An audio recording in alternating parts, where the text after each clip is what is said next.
ലുഖ്മാനുൽ ഹകീം റളിയല്ലാഹു അൻഹു പൊന്നുമകനോട് പറഞ്ഞില്ലേ, യഅ്തിനി ബിശൈഇൻ മിനൽ ജന്ന,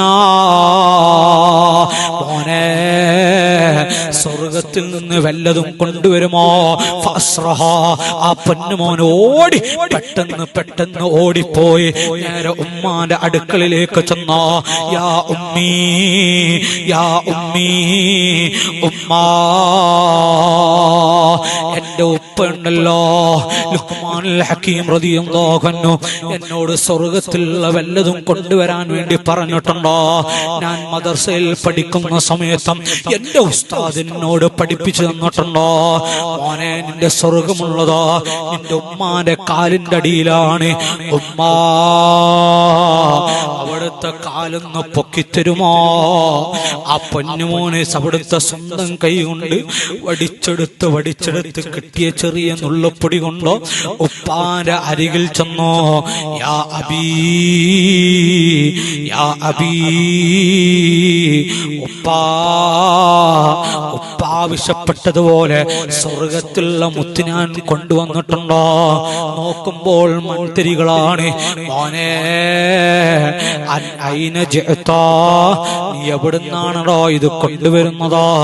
ഉടനെ തന്നെ അവിടുന്ന് പറഞ്ഞു, ഉപ്പാ, എന്റെ ഉസ്താദും എന്റെ ഉപ്പയും എനിക്ക് പഠിപ്പിച്ചു തന്നത് അതേ ഉമ്മാന്റെ കാലിന്റെ അടിയിലാണ് സ്വർഗമെന്നല്ലേ എനിക്ക് പഠിപ്പിച്ചു തന്നതോ. ഞാൻ ഉമ്മാന്റെ അരികിൽ ചെന്നോ, ഉമ്മാന്റെ കാലിന്റെ അടിയിലുള്ളത് ഞാൻ ഇങ്ങനെ പഠിച്ചെടുത്തട്ടോ, അത് കൊണ്ടുവന്നതാണ്. ഉപ്പ പൊട്ടിക്കരഞ്ഞു. അൽ ജന്നത്തു തഹത ഖദമി ഉമ്മീ, ഉമ്മാന്റെ കാലിന്റെ അടിയിലാണ് സ്വർഗമെന്ന് ഉപ്പാനോട് പറഞ്ഞപ്പോൾ ആ ഉപ്പ ഉണ്ടല്ലോ പൊട്ടിക്കരഞ്ഞ്, മോനെ, നീ പറഞ്ഞത് ശരിയാണ്, ഉമ്മയുടെ കാലിന്റെ അടിയിൽ മാത്രമല്ല എന്റെ സ്വർഗം കിടക്കുന്നത്. മോനെ, എന്റെ ഉപ്പയും സ്വർഗത്തിന്റെ കവാടമാണടോ. ഉപ്പാന്റെ മനസ്സ് വേദനിപ്പിക്കണ്ട, ഉപ്പാനെ വേറൊരു രൂപത്തിൽ നീ കണ്ടുപോകരുത്, പാവമാണടാ എന്നവിടുന്ന് വിവരിച്ചു കൊടുക്കുകയാണ്. മോനെ, സാധുക്കളാണ് ചില കുട്ടികൾ, ഈ പ്രായത്തിൽ പറയുന്ന ചില കുട്ടികളുണ്ട്. എന്താണ് മോളെ, നീ ഒന്ന് മനസ്സിലാക്കേണ്ടതുണ്ട്. ഉമ്മ പറയും, മോളെ, നിന്റെ പ്രോഗ്രസ് ചെയ്യുന്നിടാ, നിന്റെ ഉപ്പാനെ ഞാൻ പറഞ്ഞു വിടാ. ആ സമയത്ത് 10ാം ക്ലാസ്സിൽ പഠിക്കും അല്ലെങ്കിൽ +2 പഠിക്കുന്ന പെൺകുട്ടികളും ആൺകുട്ടികളും പറയാറുള്ളത്, എന്റെ ഉപ്പന്റെ കൂടെ വരണ്ട, എന്റെ ഉപ്പന്റെ കൂടെ വരണ്ട, എന്റെ ഉപ്പന്റെ കൂടെ വരണ്ട. ഉമ്മ ചോദിച്ചു, മോനെ എന്ത് പറ്റിയടാ? മോളെ, നിന്റെ ഉപ്പല്ലടി എന്ന് പറയുമ്പോഴും ഉപ്പ വേണ്ട. ഉപ്പാനെ കണ്ടാൽ ആ സ്കൂൾ പഠിക്കുന്ന എല്ലാ കുട്ടികളും എന്നെ കളിയാക്കും. എപ്പോഴാടി നിന്റെ എല്ലാം നിന്റെ ഉപ്പയല്ലടി എന്നാണ് നിന്റെ കൂട്ടുകാരികളുള്ളത്, എന്നാണ് നിന്റെ കൂട്ടുകാരന്മാരുള്ളത്. എന്താണെന്നറിയുമോ? ഉപ്പാന്റെ മുഖം കരുവാളിച്ചു പോയിട്ടുണ്ട്, ഉപ്പാന്റെ മുഖം കറുത്തു പോയിട്ടുണ്ട്. ആ കരികട്ടയായ മനുഷ്യനെ ഞാൻ സ്കൂളിൽ കൊണ്ടുപോയാൽ അല്ലെങ്കിൽ പേരൻസ് മീറ്റിംഗ് ഞാൻ കൊണ്ടുപോയാൽ ഞാൻ വഷളായി പോകൂലേ, എല്ലാരും എന്നെ കളിയാക്കൂലേ. മോളെ, പെങ്ങളെ, എന്റെ വയലേക്കുന്ന ചെറുപ്പക്കാരാ, നീ ഒന്ന് ചിന്തിച്ചിട്ടുണ്ടോ? പെണ്ണെ, നീ ചിന്തിച്ചിട്ടുണ്ടോ? നിന്റെ ഉപ്പ കരുവാളിച്ചു പോയത് എങ്ങനെയാണെന്ന് നീ മനസ്സിലാക്കിയിട്ടുണ്ടോടാ? നിന്റെ ഉപ്പാന്റെ കളർ നീങ്ങിപ്പോയത് എങ്ങനെയാണെന്നറിയുമോ? നിന്റെ കളറ് പോകുകയില്ല. കാരണം എന്താണെന്നറിയുമോ? നീ വീടിന്റെ ഒരു ഓരത്തിങ്ങനെ ഇരിക്കുന്ന പണിയാണ്. നിന്റെ ഉപ്പ നിന്നെ അധ്വാനിക്കാൻ പറഞ്ഞു വിട്ടിട്ടില്ല. എന്റെ പൊന്നുമോളുടെ മുഖം കരുവാളിക്കാൻ പാടില്ല, എന്റെ പൊന്നുമോളുടെ കയ്യിലൊരു മുറി പോലും സംഭവിക്കാൻ പാടില്ല. ഉപ്പാന്റെ മനസ്സതാണ്, ഭാര്യയോടും അത് തന്നെയാണ്. എന്നാൽ മോളെ, നിന്റെ ഉപ്പ കരുവാളിച്ചു പോയത്. രാവിലെ സുബഹി നിസ്കാരം കഴിഞ്ഞാല് ഭക്ഷണം പോലും വേണ്ടതുപോലെ കഴിക്കാതെ നിന്റെ പ്രായം ഇങ്ങനെ ആലോചിച്ച് നിന്റെ പ്രായം ഇങ്ങനെ മനസ്സിലാക്കി എന്നെ കല്യാണം കഴിപ്പിച്ചു വിടണ്ടേ, അതൊക്കെ ആലോചിച്ച് നിന്റെ സ്കൂളിൽ പഠിപ്പിക്കണ്ടേ, എത്രയാണ് ഫീസ് കൊടുക്കേണ്ടത്, അതൊക്കെ ആലോചിച്ച് തലവുണ്ണായി അതേ അങ്ങാടിയിലൂടെ മറ്റൊരുത്തനോട് കൈനീട്ടി കല്ലുകളൊക്കെ പെറുക്കി നടന്ന് അവിടുന്ന് ഓരോ വീടിന്റെ ഉമ്മരപ്പടിയിൽ കൊണ്ടുപോയി വെച്ച് തേച്ച് നടക്കുന്ന ആളാ. ചൂടൊന്നൊരു പ്രശ്നമില്ലാതെ ഒന്നുമില്ലാതെ ആ ഉപ്പയുണ്ടല്ലോ ഓടി നടക്കുകയാണ്. ഒന്ന് ചിന്തിച്ചിട്ടുണ്ടോ എന്റെ വയലെക്കുന്ന പെങ്ങളെ, മോളെ ഒന്ന് ചിന്തിച്ചിട്ടുണ്ടടി? ഗൾഫിലാണ് എന്റെ ഉപ്പ എന്ന് പറയും, ആ ഉപ്പാന്റെ അവസ്ഥയും ഇത് തന്നെയാണ്. നീ ഒന്ന് ചിന്തിച്ചിട്ടുണ്ടോ?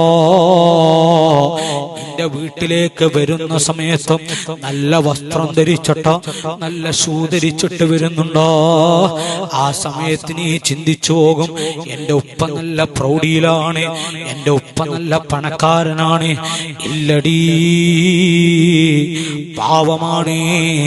നിന്റെ മുന്നിലേക്ക് വരുമ്പോൾ ഭാര്യന്റെ മുന്നിലേക്ക് വരുന്ന സമയത്ത് ഞാനൊരു മോശപ്പെട്ടവനാണ്, ഒന്നിനും കൊള്ളാത്തവനാണെന്ന് ഭാര്യയും മക്കളും പറയാതിരിക്കാൻ വേണ്ടിയിട്ടാണ് അവിടുന്ന് നല്ല രൂപത്തിൽ വരുന്നതോ.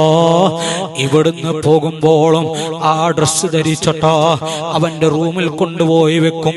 പിന്നെ അടുത്ത ലീവിന് വരുന്ന സമയത്ത് അത് ഇട്ട് വരുന്ന രൂപമല്ലേ. അതിന്റെ ഇടയ്ക്ക് നിന്റെ ഉപ്പാന്റെ പണി എന്താണെന്ന് നീ ചിന്തിച്ചിട്ടുണ്ടോ? അതേ ഏതോ ഒരു അറബിച്ചിയുടെ അല്ലെങ്കിൽ ഏതോ ഒരു കാട്ടറബിയുടെ അതേ വാക്കും കേട്ട് അവരിങ്ങനെ ചൂടാകുന്നതൊക്കെ അവിടെ നിന്ന് ഇങ്ങനെ ത്യാഗം സഹിച്ച് കേട്ട് അവർ പറയുന്നത് പോലെ പിച്ചകളെ പോലെ ഇങ്ങനെ നടന്ന് അവിടുന്ന് ഉണ്ടാക്കി തരുന്ന സമ്പത്താണടി.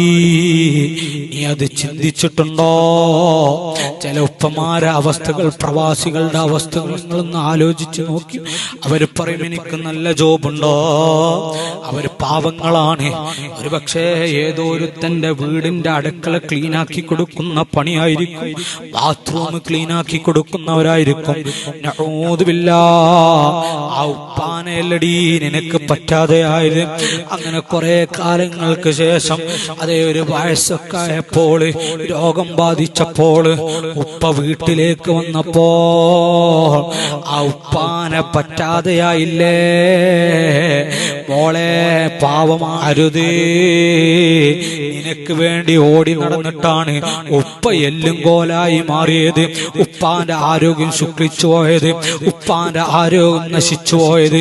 പക്ഷേ ഉപ്പ ചിന്തിച്ചിട്ടില്ല, എന്റെ ആരോഗ്യം നശിച്ചു പോയാലും എന്റെ ഭാര്യയും മക്കളും പ്രയാസമായി പോകരുതെന്നോ. അതാണ് ഉപ്പാന്റെ മനസ്സോ. അതുകൊണ്ട് മോളെ റസൂൽ പറയുകയാണ്, ഉപ്പ ഉണ്ടാകുന്ന സമയത്ത് ഉപ്പാന്റെ മുഖത്ത് നോക്കിയിട്ട് ഒരു മോശമായ സംസാരം പെരുമാറിയാൽ അല്ലാഹു ശപിക്കുന്നതാണ്. പള്ളിയിലേക്ക് പോകാൻ പറയുമ്പോൾ അനുജാ നിന്റെ നന്മക്ക് വേണ്ടിയാണ് ഉപ്പ പറയുന്നത് നീ ചിന്തിക്കേണ്ടതുണ്ടോ? പള്ളിയിൽ പോകണം, നിസ്കാരത്തോടൊരു വില കാണിക്കാതെ അതേ അങ്ങാടിയിലേക്ക് പോകരുത്. ഭർത്താവിന്റെ പെർമിറ്റ് ഇല്ലാതെ പെണ്ണുങ്ങളുടെ കൂടെ അയലക്കൂട്ടം അല്ലെങ്കിൽ മറ്റേ കൂട്ടം എന്ന് പറയുന്ന അതേ കുറെ കൂട്ടങ്ങളുണ്ടോ, ആ കൂട്ടത്തിലേക്ക് മോശമായ രൂപത്തില് അന്യപുരുഷന്മാര് കലരുന്ന വിധത്തില് അങ്ങാടിയിലൂടെ നടക്കുന്ന പെണ്ണാണോ? ലഅനല്ലാഹ്.